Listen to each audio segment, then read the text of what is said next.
Log on to our page. Welcome, Facebook Live here on Queen City News. So what we're doing tonight is we're going in depth on anchor reporter Ryan Kruger's story. Before we get into that, just introduce ourselves. I'm Alicia Barnes. I'm Ryan Kruger. And Ryan, let everybody know you anchor the 4 p.m. And then you also report at night, doing more investigative style, just in-depth general assignment stories, right? Yeah. So tonight's story, rather very, very interesting. Of course, you'll be able to see his piece at 10, but tonight we're really kind of jump into what we're talking about. So there's a backstory before we start talking about where you're bringing the story tonight. Right. Tell me about that. So there's a lot to it, Okay. and we kind of gave a tease on Monday when this particular suspect we're talking about was arrested by the FBI and put in court, and so I wanted to kind of dig into it and find out, okay, well, who is this guy and what else did he do? Now, the man is charged with essentially teaching somebody how to make bombs specifically for killing law enforcement.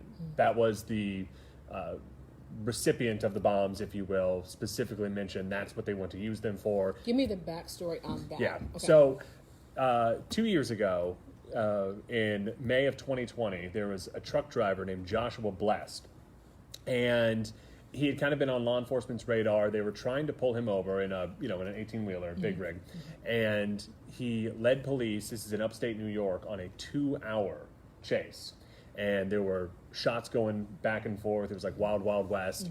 More than 150 rounds were fired between law enforcement and this suspect, Joshua Blessed. Now, Blessed was ultimately killed during that shootout. So then FBI police started investigating, okay, well, who is this guy? Why was he doing this, right? Well, in his car, they found homemade bombs. They say, okay, well, obviously there's something going on here. They go to the guy's house. They find a lot of guns. They find more homemade bombs. But more importantly, they found the instruction manuals teaching him how to make those bombs.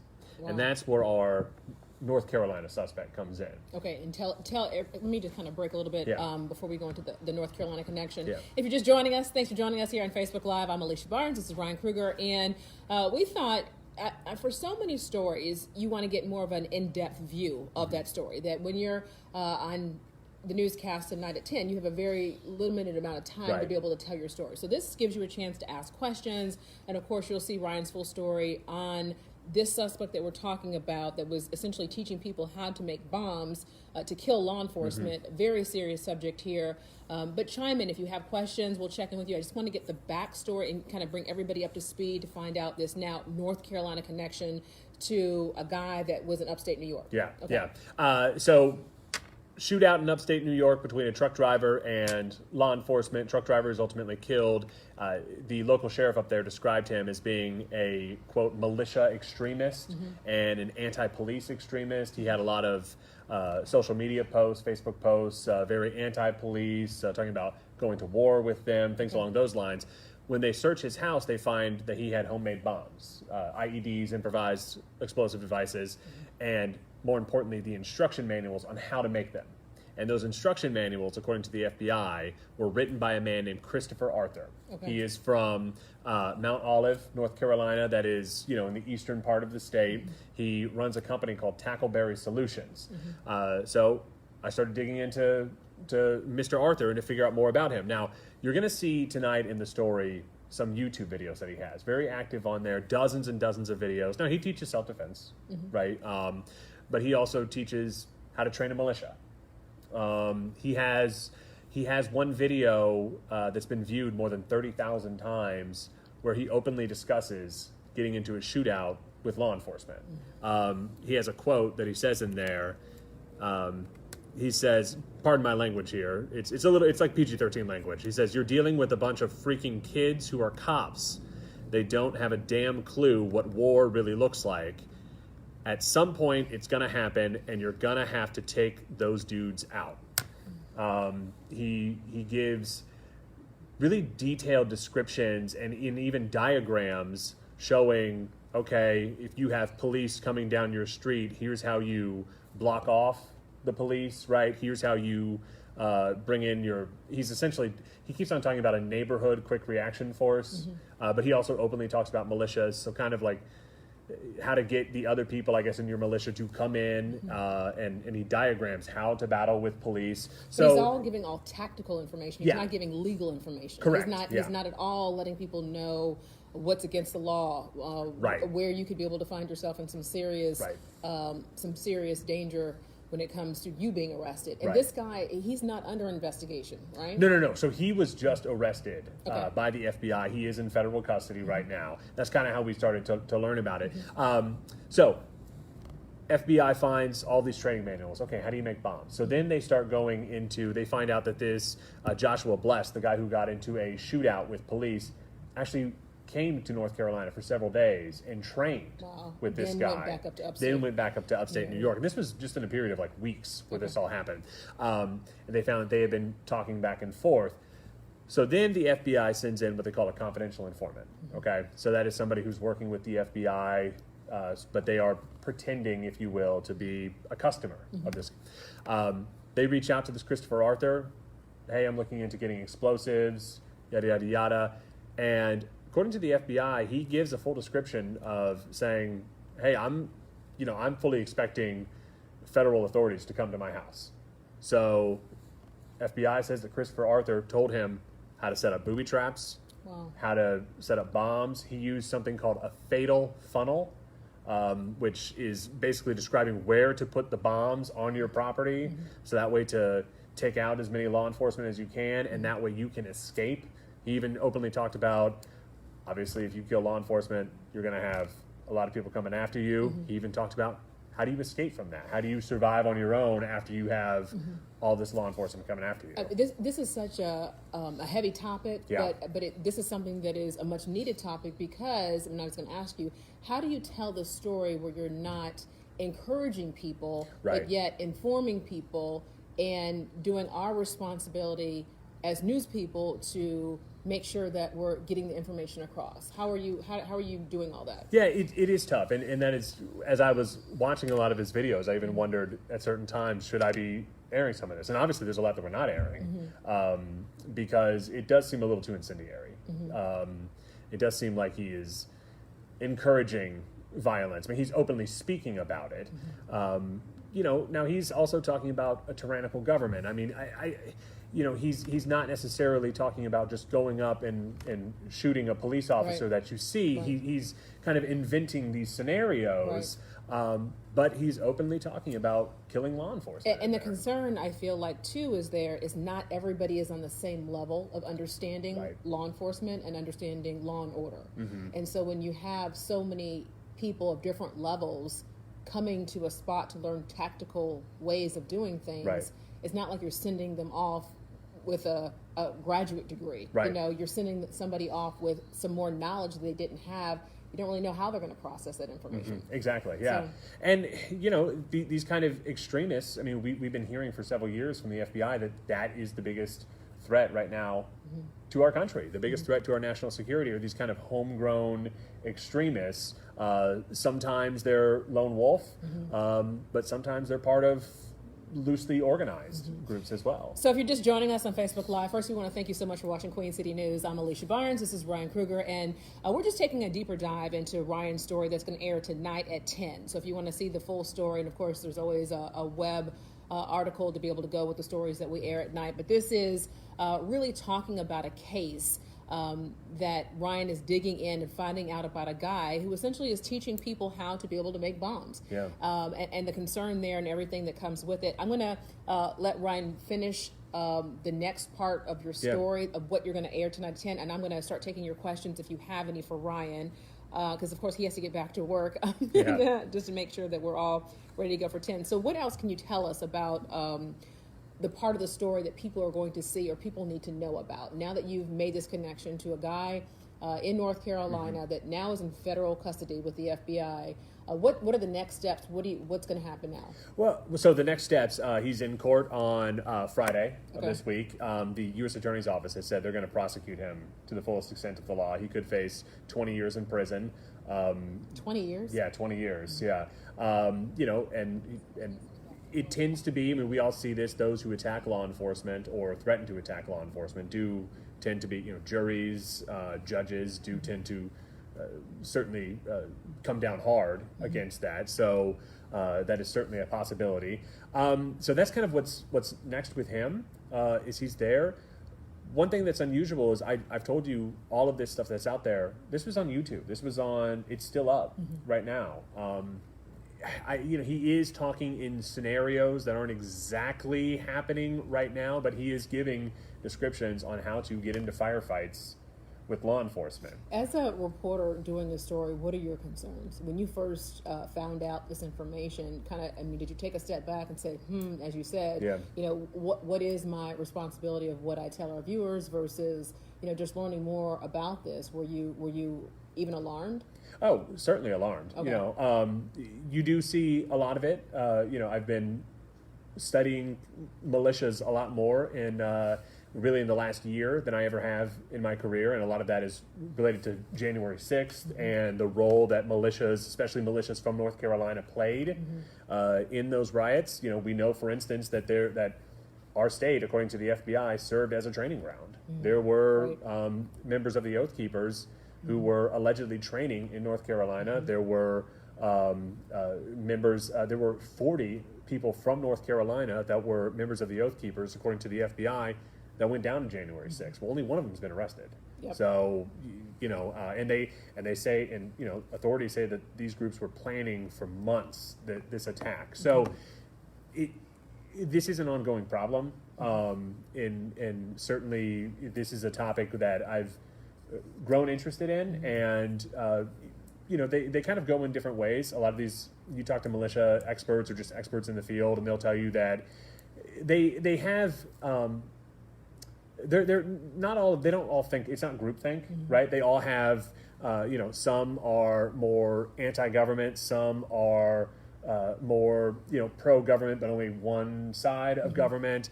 With this guy, it's hard to tell what he is. I mean, he talks openly about being a patriot, but then also talks about getting into firefights with police and killing police.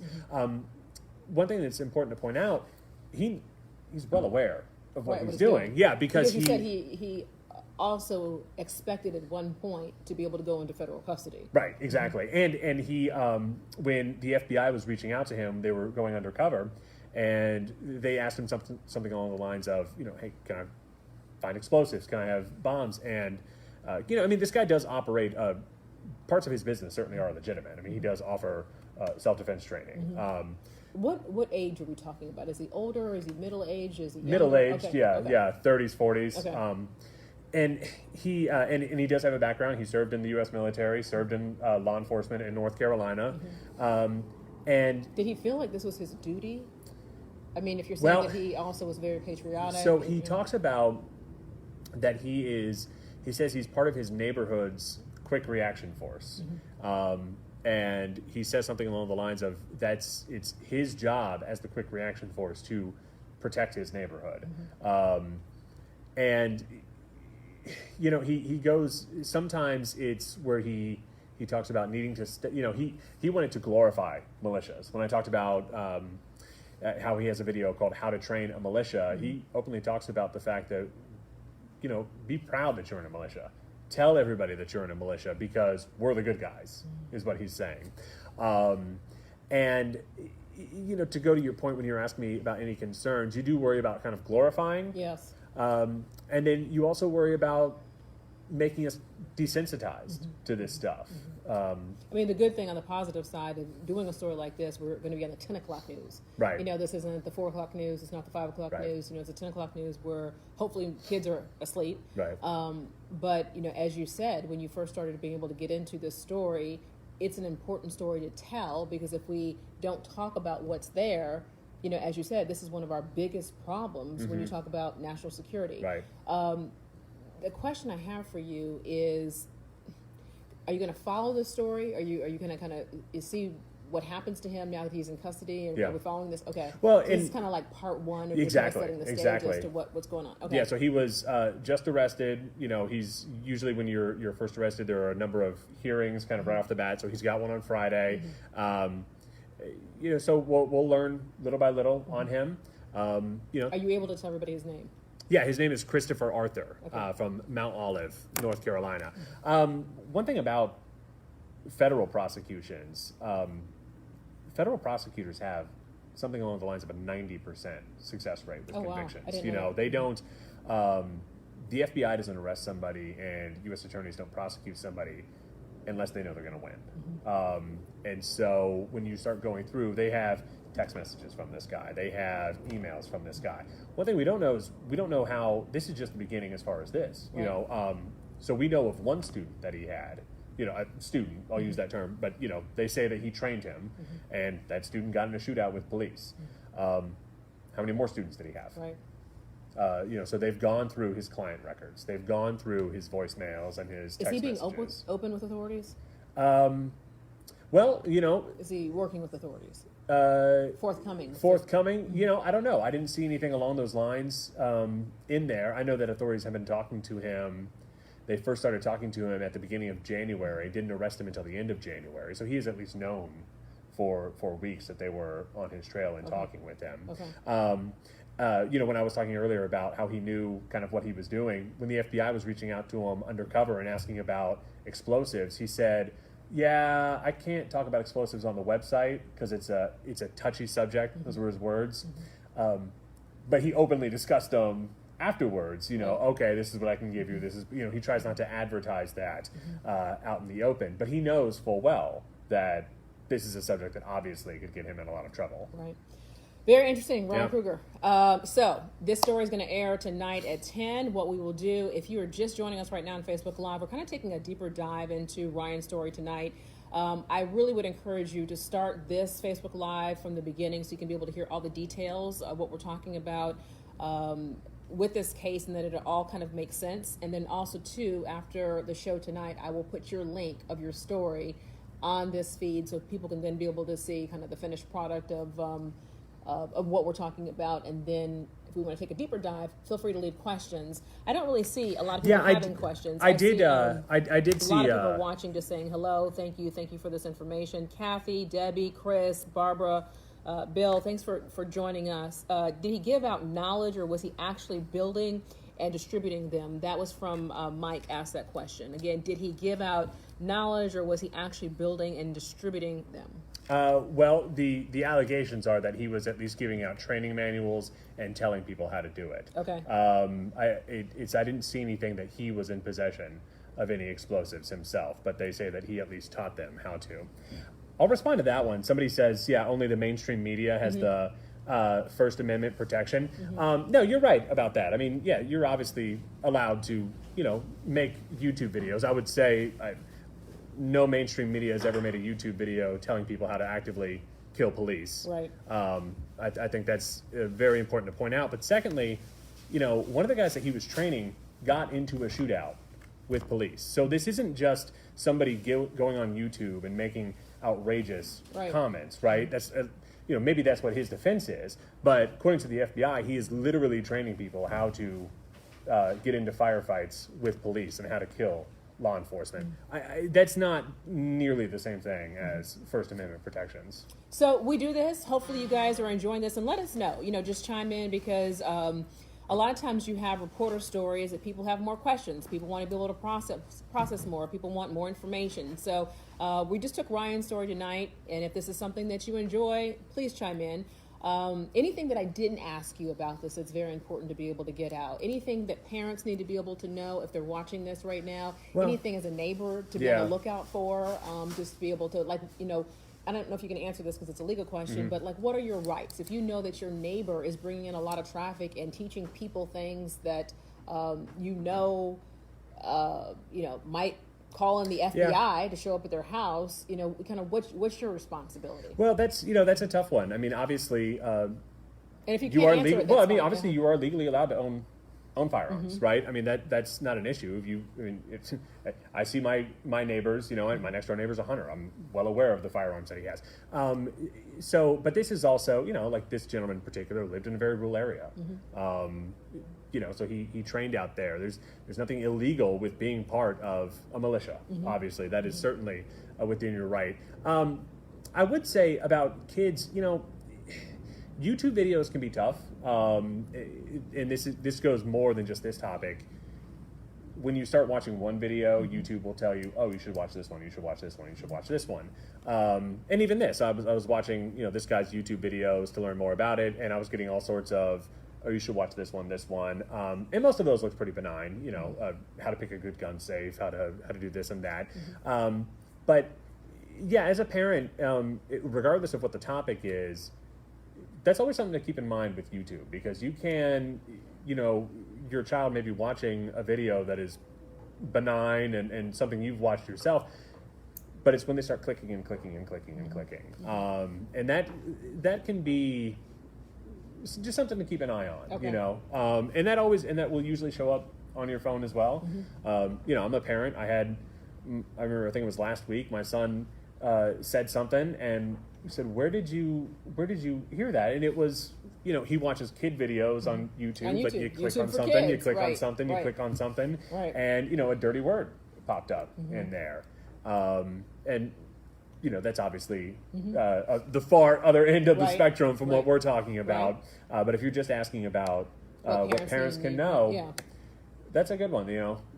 Monitor, because when you start going down those rabbit holes on social media, because the way that they are designed is to take you down a rabbit hole, whether that be, if all you do is watch puppy videos, you're going to get a lot of puppy videos. You're going to go down a rabbit hole of that.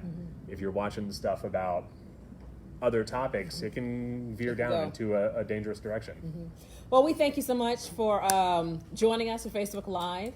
What would you call, if you were to give your story a title, what would you call it? Or what can people look for the title if they're looking for your story? Sure. Learning more about the North Carolina suspect who allegedly taught people how to kill law enforcement. Yeah, pretty self-explanatory when you hear it like that. Yeah. All right. Well, thank you so much again for Yeah. being here with us. Ryan, thanks so much for hanging with me. And again, if you have time, I would probably watch this from the beginning so you can get all the details. But the purpose of this is to really to give you more information about the stories that we do. So if you enjoyed this and you like this, let me know, because I am only doing this to be able to help answer some of your questions. And it's nice to be able to have people come on and kind of give the facts of the case to give you just more information to process when you watch the full story tonight. So join us, Queen City News at 10, and we just thank you so much for your time. Yeah. Okay, if you want to hit that finish button, we'll be good.